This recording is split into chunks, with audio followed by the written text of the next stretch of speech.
Thank you. Well, what more needs to really need to be said at this point? I'm not sure. I can tell you that there's a videotape of that presentation that John Thompson and I did in 1985. And John was at IBM at the time. He looked considerably younger, of course, than he does now, 20 years ago. But the thing is I also had hair down to here, which I don't have anymore.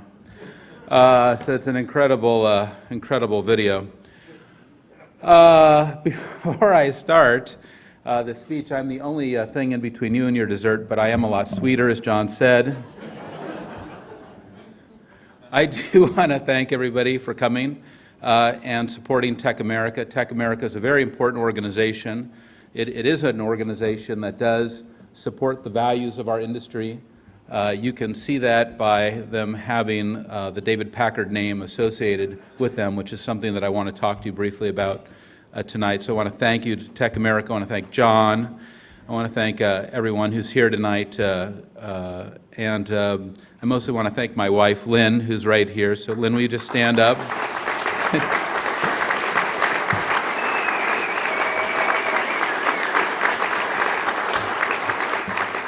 She should get a medal for 10 years of putting up with me, which should be a gold medal, actually.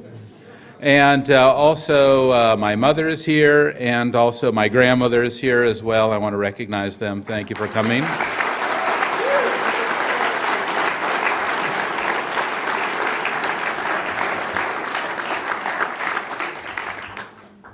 And there's also so many people in the room really to thank. You know, you can't really do anything in this industry without collaboration and without working together and without getting partnership. And that's really the key to this whole industry, to make it work. And everyone here, I mean, I can go table to table to table, from MC Hammer is here, to our partners, Lynn and my partner at the University of California, San Francisco. I just want to recognize Chancellor Susan Desmond-Hellman, and CEO Mark Laird is here. Thank you very much for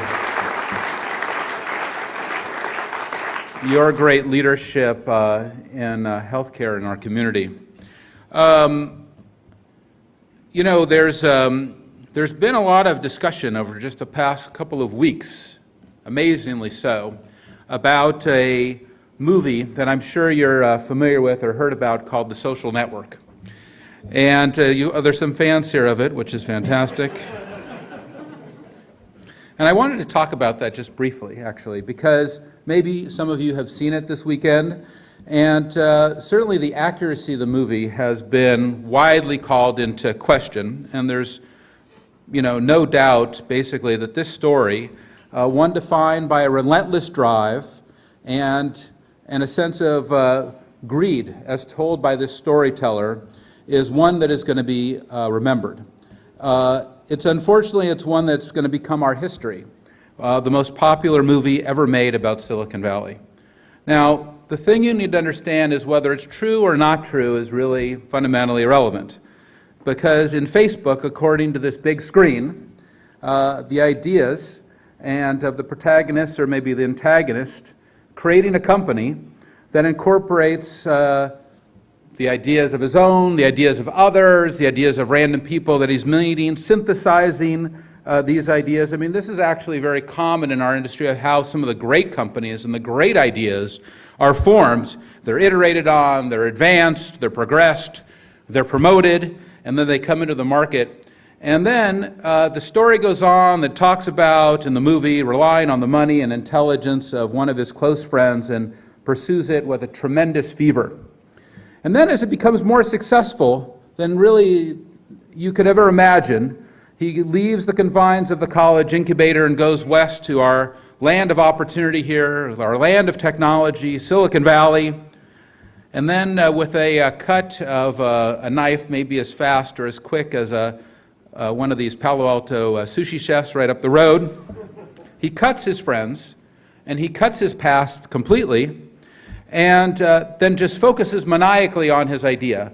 Focuses maniacally on the idea and nothing else, and creates a fast-growing phenomenon, attracts new people, appoints them to be his management team, his friends as well, And then there's glimpses of alcohol, drugs, sex, commingling with the building of the company, and the insatiable desire for the money to grow it. And the characters are fueled by disenchantment about things in their past as they call out victoriously, "This is our time." Throughout the movie, the pursuit of the idea and the company are higher than any values or any relationship our main character has or has ever had. And soon he's haunted by lawsuits as former colleagues and friends come calling for their payment due. Now let me reinforce, whether this story is rooted entirely in fact or entirely in fiction, it's irrelevant. It's completely irrelevant. It's the perception that this defines a Silicon Valley success that must be troubling for really any member of our community. And we must ask ourselves a fundamental question: is this who we are? Is this what we have become? Is this what we want our greatest success stories to be perceived to be? Is this what we want our legacy? That we are fundamentally only about this singular pursuit? Because there's no more important reason, really, for gathering here tonight, in my opinion, to remind us that it really does not have to be that way, and that we have the opportunity to strive to be much, much more as a community, as an industry, as a group of professionals. You know, when we talk about Silicon Valley's greatest garage startups, they're Apple, they're Google, they're Facebook as well, and others. We're talking about something that was really even bigger, because after all, it was David Packard's garage. The original garage, not very far actually from this hotel. Now a historical landmark is the birth of Silicon Valley, that influenced and inspired generations of entrepreneurs and serves as a symbol of technology idealism.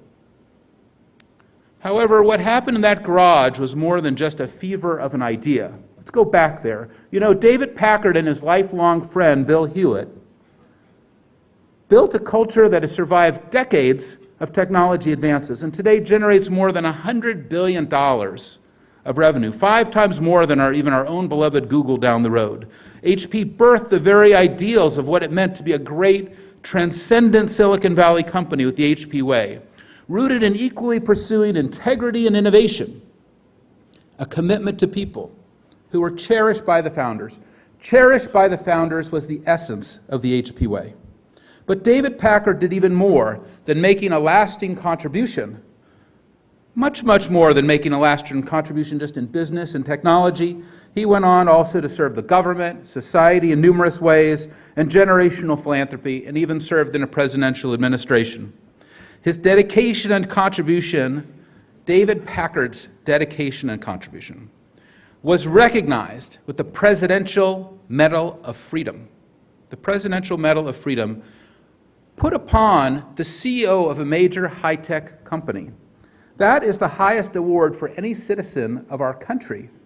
So we can just ask today of our own CEOs in the current modern-day Silicon Valley, how many of us are on that path? And so the question is evoked by this legendary life story. Is this who we are? But really, is this not the ideal that we can become? Is this not where we all can go? David Packard is like a beacon.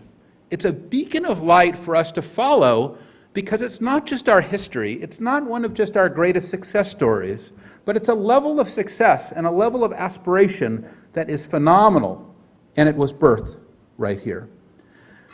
Now, I grew up in Silicon Valley, and I first heard of David Packard when I was very, very young, although it's a different context than I'm sure you would expect. As I mentioned, my grandmother is here, and my grandfather, Marvin Lewis, was a part of a group of San Francisco Bay Area business people and community leaders who went on an inaugural trip to the USSR, an opportunity to go behind the Iron Curtain. And he went with David Packard, but my grandfather actually did not come back from the trip. He got permission to stay in the USSR for 2 weeks and took another trip to Asia from there. It's another story, we don't have time. But when he finally returned, he told my grandmother that he met an extraordinary businessman, this entrepreneur, David Packard, recommended he buy some stock in his fast-growing company, Hewlett Packard, and put it away for his grandchildren. I never got the stock.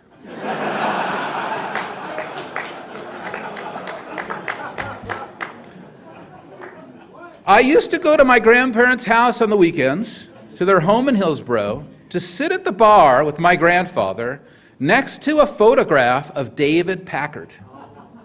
Amazing, amazing.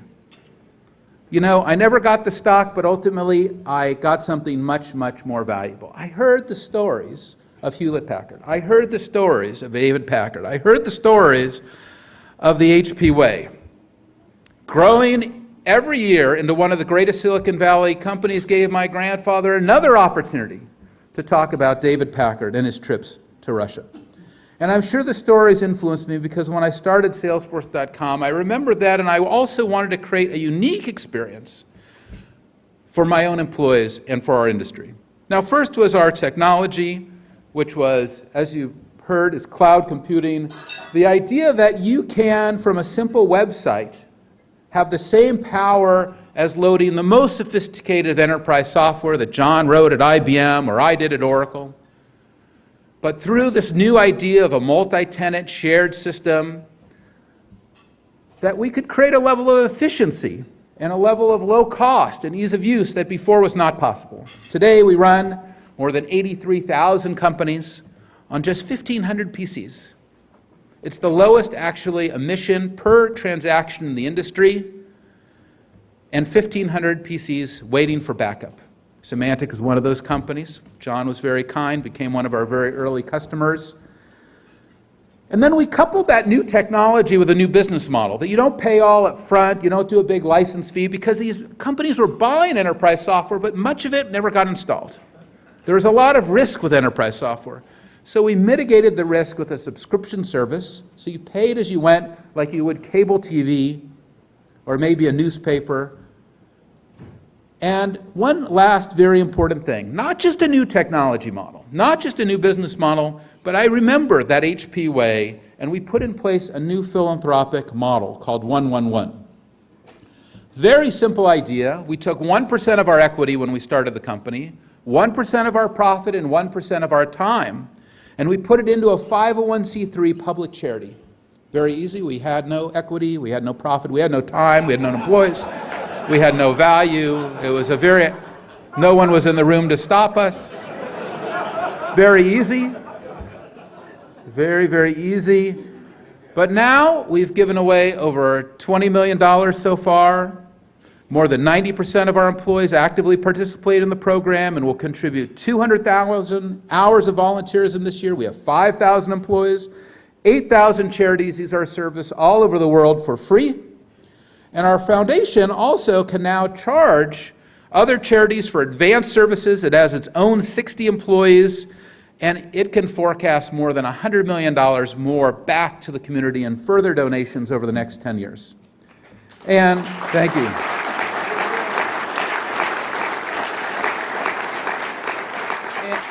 And through our website, which is sharethemodel.org, we've influenced countless other companies, including Google, who have copied exactly our 111 model, an integrated philanthropy model. And I just want to recognize Suzanne DiBianca. Where is she? There she is. Stand up, Suzanne, who's our foundation director. Thank you. Who has dedicated over a decade of her life partnering with me over the last 10 years to create this foundation. So thank you, Suzanne.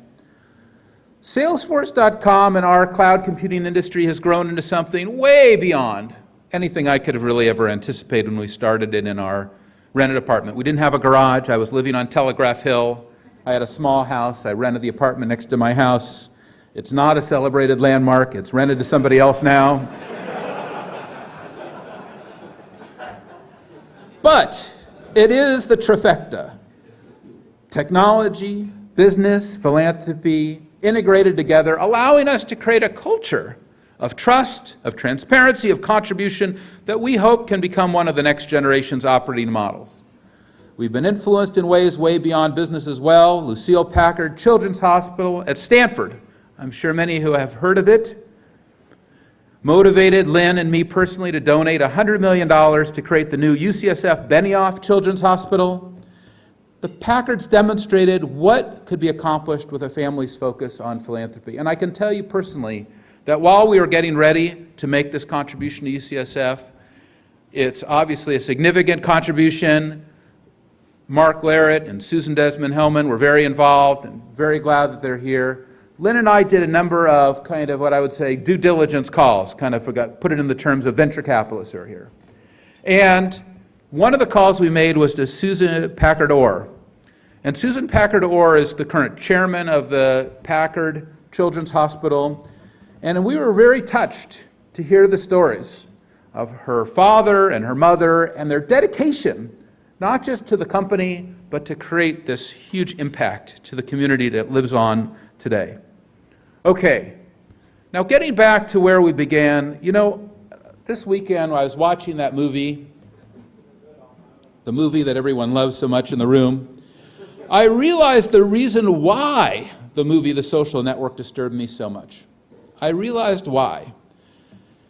It's because when I saw it, I saw the similarities to another film about another unique industry and another unique geography.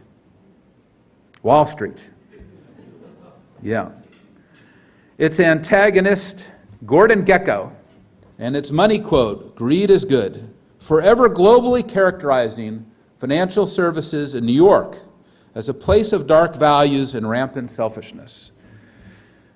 That's the power of a movie. It's the power of a good movie. It's the power of a good character, a good actor, to kind of redefine, to reframe an entire industry or an entire geography. And that is happening to us. It's back again.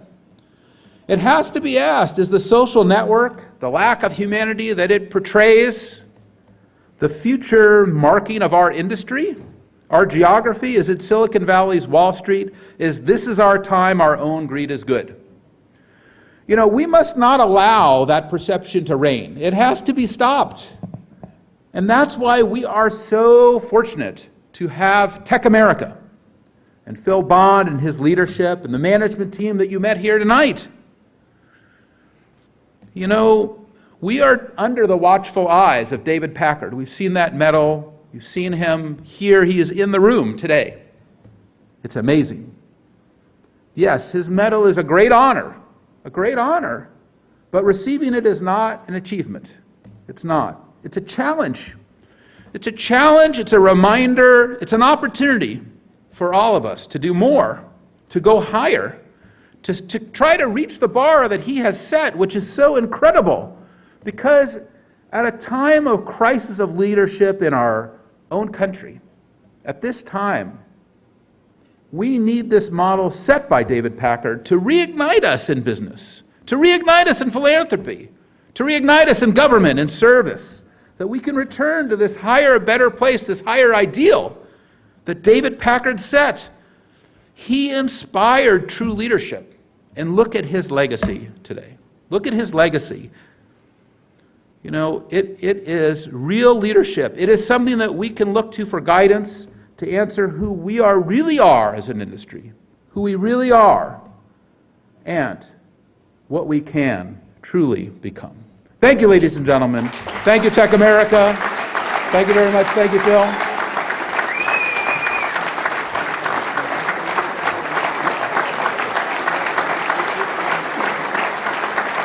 Thank you very much, everybody. Thank you.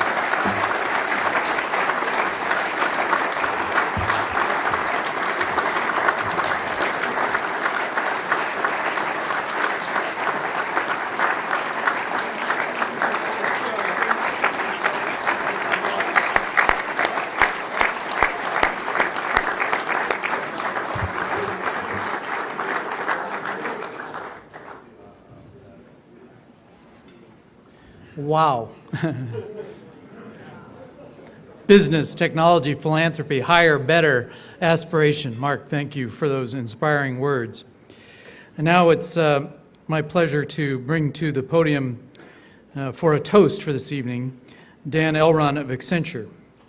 Dan, if you would make your way forward here and join me on the stage. You should have been, by now, served a glass of champagne. So Dan, please. Thank you, Phil, and thank you, Mark, for